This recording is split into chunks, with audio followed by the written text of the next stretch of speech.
खाए के बाद दाल रोटी घींचा तारा छोला छोला खाए के बाद दाल रोटी घींचा तारा छोला हर ब्याह जीता हर बाहर दुगोला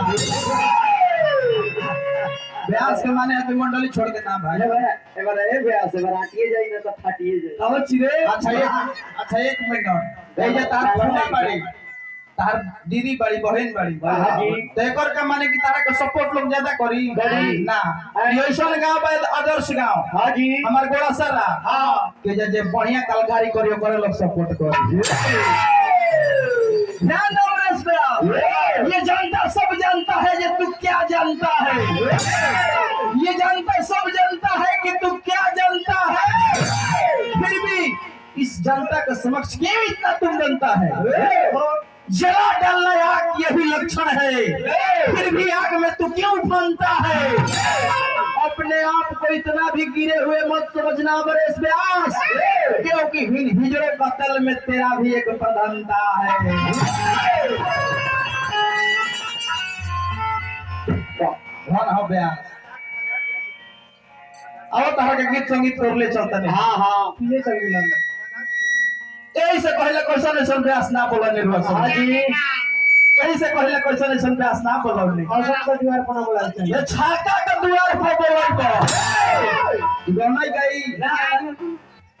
बताए है कतना बात बोलल पड़े हां आवाज बुझाता चिल्लाता रे न हां तो बुझाता जे पहले के हां पहला ठेक के हां कोनो पानी चिल्लाता और तेरी पंखा उतर के बंद कर दी बाबू पंखा बंद करी तो पाड़िए में मुंह है हे महाराज ढेर ढेर जाने के ना की बात बोलल बा है लिस्ट पढ़ देखी हां देखिए पूरा लिस्ट बनल पूरा लिस्ट बनल बा कुल सुमरने में बोल रहा कुल सुमिरने में बोल रहा है सुमरन में कुछ बोलो ना जाना यही से कहे के बा हां कि प्यास बोलई तब नु भैया अरे मनोज भैया व्यास बोलैबो तब न संजय भैया ए जे व्यास बोलैबो तो बुको नहीं गई हिजा के द्वार पे बोलैबो ई टाण चमकाई खाली खपरी बाबा गाढ़ा के लीद कोई से सहेज के लैबो ए भैया नुआगो न लिपाई नु गोबर पठाई आहे बोका के मुंह पर माइक दे देबो हेलो बोका के हे बेलूर के मुंह पर माइक दे देबो चाचा तो तार टेंट से मियाना माइक के पैसा डाले भी जाई